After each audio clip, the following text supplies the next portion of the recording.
സാറിന് ഒരുപാട് സ്നേഹമുള്ളൊരു ഗായികയാണല്ലോ ശ്രീ പി സുശീല അമ്മയുടെ. ഏതെങ്കിലും നമുക്ക് പാട്ടുകൾ? ഒരുപാടെന്നല്ല, ഞാനിപ്പോൾ എൻ്റെ റേറ്റിങ്ങിൽ മ്യൂസിക് ഡയറക്ടേഴ്സ് ലോകത്ത് ഈ യൂണിവേഴ്സിറ്റി ഭൂമിയിൽ ലോകത്ത് number 1 is MS. Best voice, male വോയിസിൽ ഫീമെയിൽ രണ്ടും ചേർത്ത ഏറ്റവും ഇഷ്ടപ്പെട്ട ശബ്ദം സുശീലാണ്. ഇത് കഴിഞ്ഞിട്ട് എനിക്ക് വേറൊരു പാട്ടുകാരനോട് എന്തുകൊണ്ടായിരിക്കും സാർ ഒന്ന് സുശീലാമ്മയുടെ ശബ്ദത്തിൻ്റെ എന്താ ഭാവം? ദേവരാ മാസ്റ്റർ പറഞ്ഞു, ഞാൻ മാസ്റ്ററോട് ചോദിച്ചു എന്താണ് സുശീലാമ്മയുടെ ശബ്ദത്തിൻ്റെ സാർ എങ്ങനെ റേറ്റ് ചെയ്യണം. അല്ല, അവർക്ക് എന്താണ് മലയാളത്തിൽ അവർ അർത്ഥം അറിഞ്ഞുകൊണ്ടൊന്നും പാടുകയല്ല, അർത്ഥമൊന്നും അറിയാൻ മേല, ചുമ്മാ എഴുതി കൊടുക്കുക, നമ്മൾ എഴുതി കൊടുക്കപ്പെടുക. പക്ഷെ ഒരു കാര്യമുണ്ട്, ശബ്ദത്തിൽ വികാരമുണ്ട്. അതല്ലേ വേണ്ടത്. എന്ത് പാടിയാലും അതിൽ വികാരമുണ്ട്. ഇപ്പോൾ ഹിമ നാളെ സുശീലാമ്മയുടെ ഞാൻ പറഞ്ഞു, അമ്മ നിങ്ങൾ ഹിമവാഹിനി എന്നാണ് പറയുന്നത്.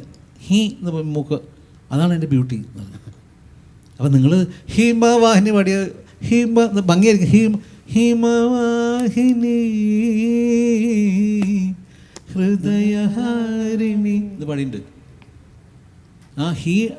അപ്പം ഞാൻ സുശീലാമ്മയോട് പറഞ്ഞു, അമ്മ അത് എന്നാണ് എനിക്ക് സൈനസ് ഇருக்கு കണ്ണാ. ഞാൻ പറഞ്ഞ സൈനസ് മാറ്റില്ലേന്ന് പറഞ്ഞു. ശബ്ദത്തിൻ്റെ ബ്യൂട്ടി പോകും.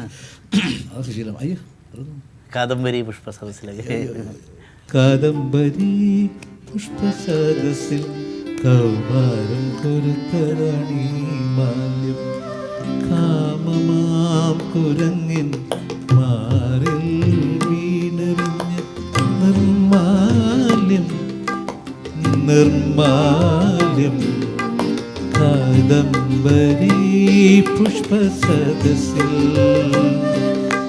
കൗമാരം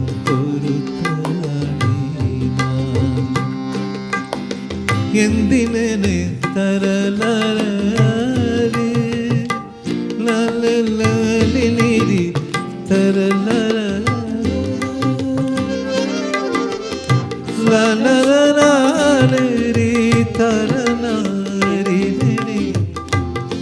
മാഷ് പാടുത്തരാ.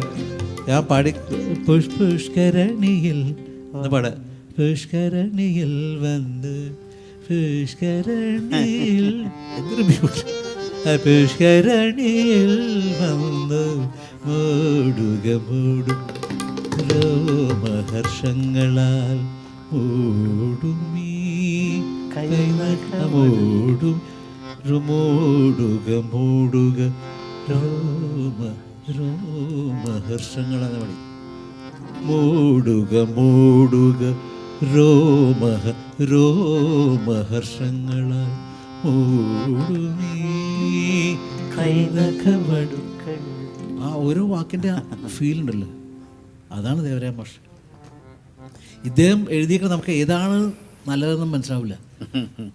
വയലാറിൻ്റെ വരികളാണോ ദേവരായ മാഷ് സംഗീതം ഏതാണ്, അതാണ് കോമ്പിനേഷൻ. രാജശില്പി എനിക്കൊരു പൂജ വിഗ്രഹം തരുമോ പുഷ്പാഞ്ജലി. ഏതാ മോശം, ഏതാ പാട്ട് അവരുടെ കോമ്പിനേഷനിലൊരു നല്ലാത്ത പാട്ട് പറഞ്ഞിരുന്നു.